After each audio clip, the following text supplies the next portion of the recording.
Hello बच्चों, आज हम टेंथ के केमिस्ट्री की सेकंड चैप्टर की बात करेंगे which is acid, base and salt. एक बहुत ही इम्पोर्टेंट चैप्टर है केमिस्ट्री का, जिससे बाकी के कई सारे चैप्टर्स का कॉन्सेप्ट क्लियर होते हैं। तो आज इस चैप्टर में हम सबसे पहले इस चैप्टर का बेसिक जानेंगे। ठीक है, तो इस चैप्टर का बेसिक इसलिए सबसे पहले जानेंगे क्योंकि इसका बेसिक जो है आगे के चैप्टर के लिए बहुत इंपॉर्टेंट है और इस चैप्टर के भी लिए बहुत ज़्यादा इंपॉर्टेंट है। इस बेसिक से ही इस चैप्टर के कम से कम 40% टॉपिक्स जो होंगे वो अपने आप क्लियर हो जाएंगे। ठीक है, तो सबसे पहले एसिड और बेस में हम लोग देखेंगे एसिड और बेस में डिफरेंस के फॉर्म में हम लोग जानेंगे। इन दोनों को डिफ्रेंशिएट करेंगे। ठीक है, तो सबसे पहले अगर हम बात करें एसिड की, तो एसिड क्या होते हैं। एसिड एक ऐसे केमिकल होते हैं, एसिड एक ऐसे केमिकल होते हैं या बोल सकते हैं एसिड ऐसे सब्सटेंस होते हैं जिनको अगर हम वाटर में मिक्स करें, ठीक है, अगर हम वाटर में मिक्स करेंगे तो ये वाटर में मिक्स होने पर ये H+ आयंस देंगे। ठीक है, और अगर बेस की बात करें तो बेस ऐसे सब्सटेंसेस होते हैं जिनको अगर हम वाटर में मिक्स करेंगे तो ये OH- आयन देते हैं। ठीक है, ये जो H+ आयन होता है इसको हाइड्रोजन आयन भी बोलते हैं, और ये जो OH- आयन होता है इसको हाइड्रोक्साइड आयन या हाइड्रोक्सिल आयन भी बोलते हैं। ठीक है, अच्छा, एसिड और बेस के बारे में एक चीज़ और जान लेते हैं। जो एसिड और बेस है, ये जो इसको अगर हम बेसिक बोलें तो एसिड और बेस जो होते हैं ये किसी भी केमिकल का नेचर होते हैं, किसी भी केमिकल का या किसी भी सब्सटेंस का नेचर होते हैं जो बताते हैं कि वो सब्सटेंस या केमिकल एसिडिक है या बेसिक है। ठीक है, तो ये जो डिफिनीशन दी कि जो एसिड होते हैं H+ आयंस देते हैं वाटर में ऐड होकर के मिक्स होकर के, और जो बेस होते हैं वो H- आयन देते हैं वाटर में मिक्स होकर के। ये जब हम इनको वाटर में ऐड करते हैं तो इस डिफिनीशन को दिया था आर्हेनियस ने। ठीक है, तो अभी हम लोग इस यहाँ पर डिस्कस करेंगे 10th में मिनरल एसिड्स के बारे में। ठीक है, हमें इस चैप्टर में मिनरल एसिड्स के बारे में पढ़ना है। मिनरल एसिड्स के अलावा भी एसिड्स होते हैं, लाइक ऑर्गेनिक एसिड्स होते हैं।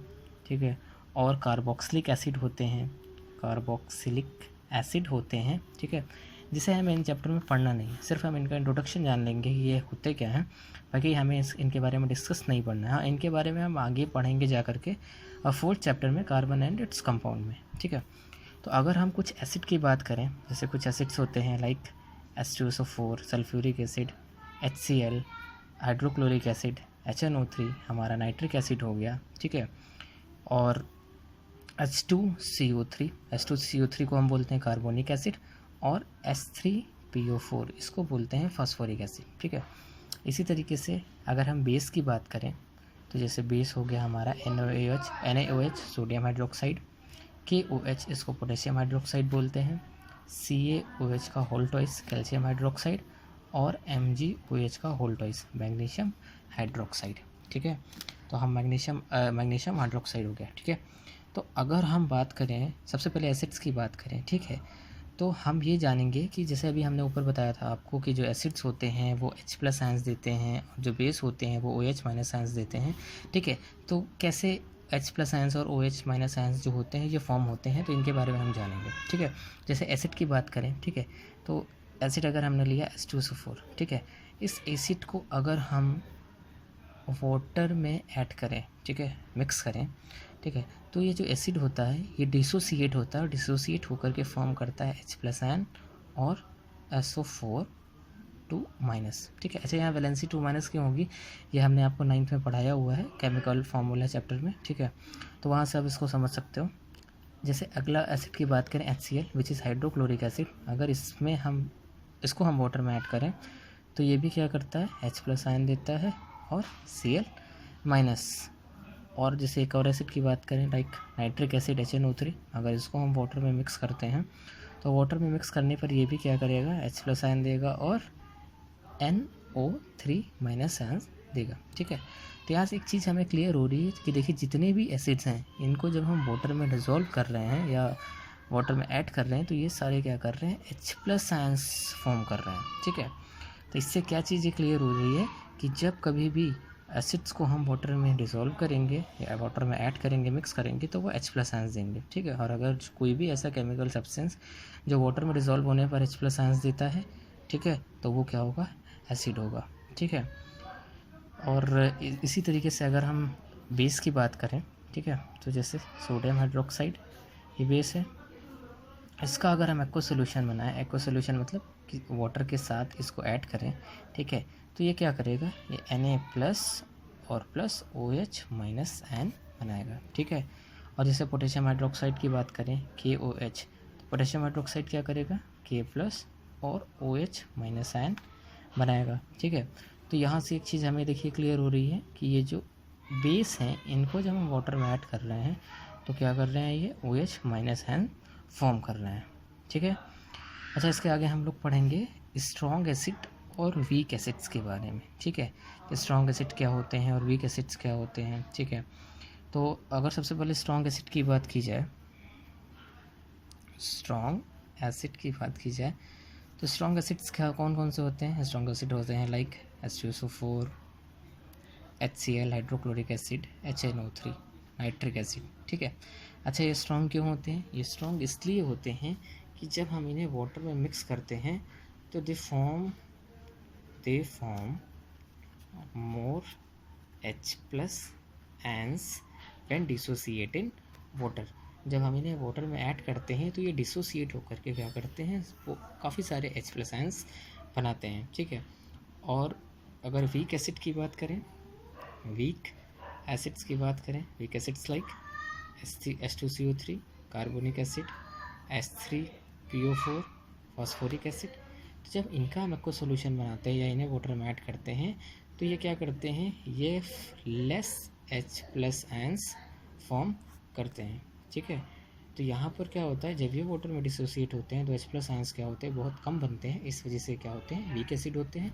और स्ट्रॉन्ग एसिड क्या होते हैं, जब ये वाटर में डिसोसिएट होते हैं तो ज़्यादा H+ आयंस फॉर्म करते हैं। तो अगर H+ आयंस ज़्यादा हैं तो वो जो सॉल्यूशन होगा वो ज़्यादा एसिडिक होगा, या वो जो एसिड होगा वो स्ट्रॉन्ग एसिड होगा, ठीक है। अच्छा, इसको और एक तरीके से समझ सकते हैं हम लोग, जैसे दूसरा तरीका है हमारा समझने का। जैसे हम बात करें, जैसे स्ट्रॉन्ग एसिड की बात करें तो स्ट्रॉन्ग एसिड में हमने बताया कि जब ये वाटर में डिसोसिएट होते हैं तो H+ आयंस ज़्यादा फॉर्म करते हैं, और जो वीक एसिड होते हैं वो H+ आयंस लेस फॉर्म करते हैं किसी भी एक्वा सॉल्यूशन में, ठीक है।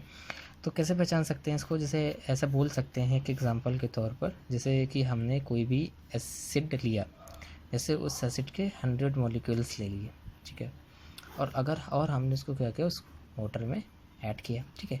तो जब वो डिसोसिएट होगा, जो वो एसिड जो होगा डिसोसिएट होगा, तो अगर वो H+ आयंस ज़्यादा फॉर्म कर रहा है तो वो स्ट्रॉन्ग एसिड होगा, ठीक है। और अगर वो जो एसिड है जिसके हमने 100 मॉलिक्यूल्स लिए थे वो लेस H+ आयंस अगर फॉर्म कर रहा है तो वो क्या होगा, वो वीक एसिड होगा, ठीक है। तो ये डिफरेंस हो गया स्ट्रॉन्ग एसिड और वीक एसिड क्या होते हैं, अब इसके बारे में आगे हम और जानेंगे, ठीक है। अब हम जैसे बात कर लें, बेस की बात कर लें, जैसे सोडियम हाइड्रोक्साइड हो गया, पोटेशियम हाइड्रोक्साइड हो गया, ये क्या होते हैं, ये होते हैं स्ट्रॉन्ग बेस। स्ट्रॉन्ग बेस क्या होते हैं, इनका भी सेम कॉन्सेप्ट होता है, जब ये वाटर में इनको ऐड किया जाता है, मिक्स किया जाता है, तो ये OH माइनस आयन फॉर्म करते हैं ज़्यादा, मतलब they form more OH minus ions, ठीक है। तो जब OH माइनस आयंस ज़्यादा फॉर्म होंगे, ठीक है, तो वो कैसा होगा, वो होगा स्ट्रॉन्ग बेस। और अगर less OH minus ions form होंगे तो वो कैसा होगा, वो होगा वीक बेस, ठीक है। तो ये हो गया स्ट्रॉन्ग और वीक बेस, और स्ट्रॉन्ग एसिड और वीक एसिड। अच्छा, एक बात और ज़रूरी आपको बताना चाहता हूँ, वो ये है कि जैसे एसिड की बात करी थी हमने कि एसिड जो होते थे, आर्हेनियस ने बताया था कि एसिड ऐसे सब्सटेंसेस होते हैं, ऐसे केमिकल होते हैं, जब इनको वाटर में ऐड किया जाता है तो ये क्या देते हैं, H+ आयंस देते हैं, ठीक है। तो ऐसा ज़रूरी नहीं है हमेशा कि एसिड जो होंगे वो हमेशा H+ आयंस ही देंगे, ठीक है। अगर हम एसिड को वाटर के साथ ऐड करें तो वो H3O+ क्या होता है, ये होता है हाइड्रोनियम आयन, ठीक है। तो यह हाइड्रोनियम आयन भी क्या करते हैं, फॉर्म करते हैं, ठीक है। इसको हम एक तरीके से समझ सकते हैं, बहुत सिंपल से तरीके से। जैसे अगर हम बात करें, सपोज करें, ठीक है, हम एक नॉर्मल वाटर ले लेते हैं, ठीक है। वाटर का फॉर्मूला क्या होता है, H2O, ठीक है। और हमने क्या किया, जैसे वाटर है, ठीक है, 10 ग्राम वाटर ले लिया, ठीक है। इस 10 ग्राम वाटर को जब ये डिसोसिएट हुआ, तो कैसे डिसोसिएट होगा, H+ और OH माइनस आयंस में, ठीक है। तो इसमें क्या होगा, इसमें नंबर ऑफ H+ आयंस और number of OH minus ions क्या होंगे, ये इक्वल होंगे। नंबर ऑफ H+ आयंस और number of OH minus ions क्या होंगे, इक्वल होंगे। जब नंबर ऑफ H+ आयंस और OH माइनस आयंस इक्वल होंगे तो ये कैसा सोल्यूशन होगा, ये हो जाएगा न्यूट्रल, ठीक है, जिसमें H+ आयंस और OH माइनस आयंस ज़्यादा होते हैं, ठीक है। अब अगर हम क्या करें, इस वाटर में एसिड मिक्स करें, ठीक है, एसिड ऐड करें, तो एसिड क्या होते हैं, जो वाटर में ऐड होते हैं, मिक्स होते हैं, तो H+ आयंस देते हैं। तो जब ये H+ आयन फॉर्म करेगा और वाटर के पास भी पहले से H+ आयंस है, तो H+ आयंस का नंबर क्या हो जाएगा, ज़्यादा हो जाएंगे, H+ आयंस ज़्यादा हो जाएंगे। इस वजह से जो सॉल्यूशन हो जाएगा, फिर वो सॉल्यूशन कैसा हो जाएगा, एसिडिक हो जाएगा, ठीक है। और अगर हम वाटर सॉल्यूशन में जैसे कोई एक वाटर है, ठीक है, उसमें बेस ऐड करते हैं, तो जब बेस क्या होता है, जो वाटर में मिक्स होकर के OH माइनस आयन देता है या हाइड्रोक्साइड आयन देता है, ठीक है, तो फिर वहाँ पर क्या होगा, वहाँ पर number of OH minus ions क्या हो जाएंगे, ज़्यादा हो जाएंगे। और जब OH माइनस आयंस ज़्यादा हो जाएंगे तो वो जो सॉल्यूशन होगा वो कैसा हो जाएगा, बेसिक हो जाएगा, ठीक है। तो कहने का मतलब सीधा सा ये है कि अगर नंबर ऑफ H+ आयंस ज़्यादा हैं तो सॉल्यूशन एसिडिक, और number of OH minus ions ज़्यादा है तो सॉल्यूशन कैसा होगा, बेसिक होगा, ठीक है। अच्छा, एक चीज़ और हम लोग इसके बाद जान लेते हैं, जैसे एसिड होता है, ठीक है, अगर ये अपने प्योर फॉर्म में है, ठीक है, प्योर फॉर्म का मतलब होता है इसमें कुछ भी मिक्स नहीं किया गया है, ठीक है, ना वाटर ऐड किया गया है, ना कोई अदर सब्सटेंस ऐड किया गया है, तो वो जो एसिड होता है वो होता है कॉन्सेंट्रेटेड एसिड, ठीक है। या अगर बेस की बात करें, अगर प्योर बेस है तो वो कैसा होता है, वो होता है कॉन्सेंट्रेटेड, ठीक है। वैसे बेस के लिए थ्योरी काम नहीं आती है। अभी सबसे पहले हम एसिड की बात करते हैं, जैसे कॉन्सेंट्रेटेड एसिड है, ठीक है। तो एसिड, तो इस एसिड को अगर हमें डाइल्यूट करना हो तो हम क्या करते हैं, एसिड में वाटर डालेंगे, नहीं ऐसा कभी नहीं करेंगे, एसिड में वाटर बिल्कुल नहीं डालेंगे। हम क्या करेंगे, हम वाटर लेंगे, ठीक है, और वाटर में क्या करेंगे, एसिड को थोड़ा थोड़ा डालेंगे, ठीक है। अच्छा, वाटर में एसिड मतलब वाटर को एसिड में क्यों नहीं डालेंगे, वाटर को एसिड में इसलिए नहीं डालेंगे कि जब हम वाटर को एसिड में डालेंगे तो एक एक्सोथर्मिक रिएक्शन होगी, ठीक है, जो क्या हो सकता है, जो हमें स्प्लैश हो जाएगा जो सब्सटेंस होगा, और उससे वो हम हार्म मतलब वो हमें हार्म पहुंचा सकता है, ठीक है। लेकिन अगर हम जब एसिड को वाटर में मिक्स करेंगे, थोड़ा थोड़ा मिक्स करेंगे और एक ग्लास ट्यूब की हेल्प से उसको स्टिर करते जाएंगे, मतलब मिलाते मिक्स करते जाएंगे, ठीक है, तो वो जो कॉन्सेंट्रेटेड एसिड होगा वो कॉन्सेंट्रेटेड एसिड हो जाएगा डाइल्यूट एसिड, ठीक है। तो अभी इस आगे हम और पढ़ते हैं। अच्छा, आगे हम लोग जानेंगे, जैसे एसिड के बारे में भी हम लोगों ने पढ़ा था कि स्ट्रॉन्ग एसिड होता है ये, तो उसे कॉन्सेंट्रेटेड एसिड भी कहते हैं। तो उसे हम लोग क्या करते हैं, उस एसिड को थोड़ा थोड़ा वाटर में हम लोग डालते जाते हैं तो वो एसिड कैसा हो जाता है, डाइल्यूट हो जाता है, ठीक है। तो अगर कोई एसिड अपनी प्योर फॉर्म में होता है तो उसे हम क्या कहते थे, कॉन्सेंट्रेटेड एसिड, ठीक है। तो ये बात हो गई हमारे, कॉन्सेंट्रेटेड एसिड हमारा कैसा होता है, और डाइल्यूट एसिड क्या होता है, जब एसिड में मतलब वाटर में हम लोग क्या करेंगे, एसिड को मिक्स कर देंगे थोड़ा थोड़ा करके, तो फिर वो क्या हो जाएगा, डाइल्यूट एसिड हो जाएगा, ठीक है। अब इसके आगे हम लोग बात करेंगे कि मिनरल एसिड्स क्या होते हैं, जिनके बारे में भी हम लोगों ने बात करी थी, और ऑर्गेनिक एसिड्स क्या होते हैं, ठीक है। तो सबसे पहले ऑर्गेनिक एसिड्स के बारे में बात करते हैं कि ऐसे एसिड्स जो क्या करते हैं, जो हमें प्लांट मटेरियल से मिलते हैं या जो एनिमल्स से मिलते हैं, वो सारे क्या होते हैं, ऑर्गेनिक एसिड्स होते हैं।